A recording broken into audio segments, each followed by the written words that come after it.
Hi, Carrie here from My Cloud Bookkeeping.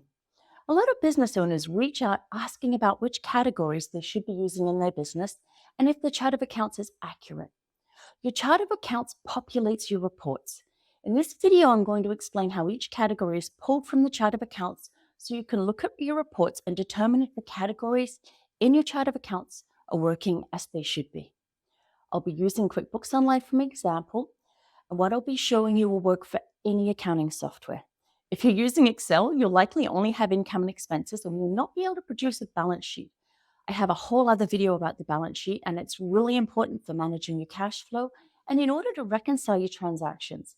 It may also be required by your bank or any potential funders or investors. If you don't currently have accounting software, there's a link in the comments below for a comparison of QuickBooks Online plans. You can determine which would be best for your business needs. Here we are in the sample company. The chart of accounts is found under Transactions. You can also, once you get to this page, find it across the top in this new format of the navigation menu and interface that you're probably a little more familiar with now. There's normally no reason to go digging around in here. It's a little like looking under the hood of the car. You need to know generally what's going on and how to check your fluid levels. And that's about it. If your reports are giving you what you need, you know your fluid levels are okay. Now I've exported this chart of accounts. And here we can see those sections that are at the top, which go to make up the balance sheet. So we're going to walk through each section. You can see here at the top are the assets.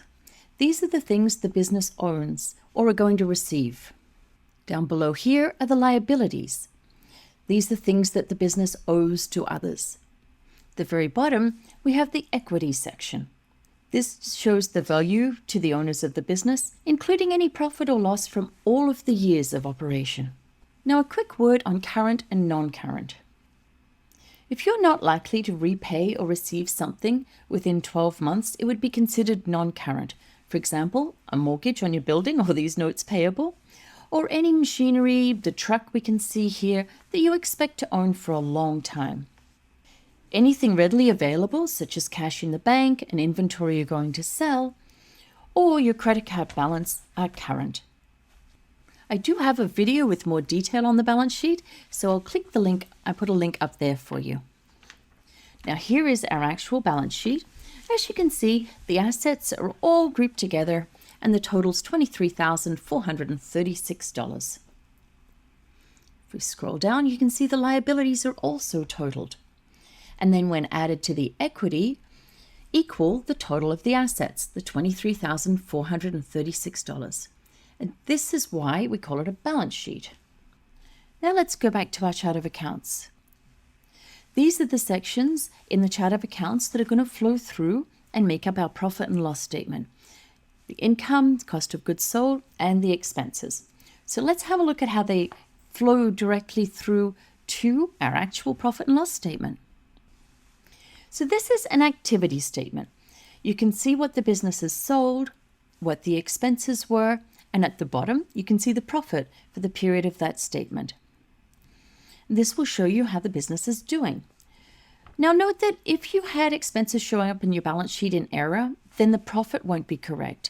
And that's why it's so important to be sure your balance sheet is accurate. And as you review this profit and loss statement, you'll have all the information you need to manage your business, and the categories are fine. You may want to see more categories or even less.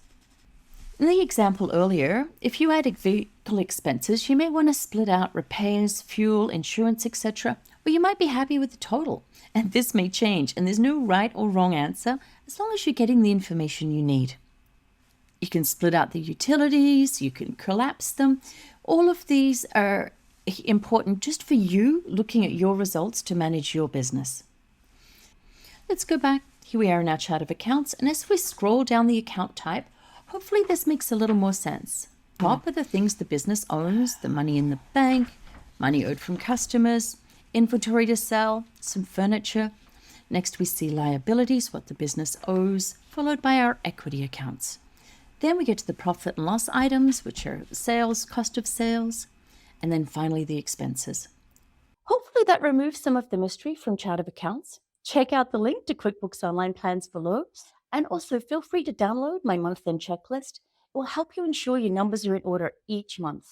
Remember, the most important user of the financial statements is you. And yes, they need to be accurate for taxes, but taxes are only once a year. You need the information to manage your business and make decisions. The categories need to be useful to you. Have as much or as little detail as you need to understand what's going on, and have fun. Let me know if your reports make a little more sense now, and I wish you every success. Be sure to click like below and subscribe to keep up to date with more QuickBooks Online and bookkeeping tips. Cheers.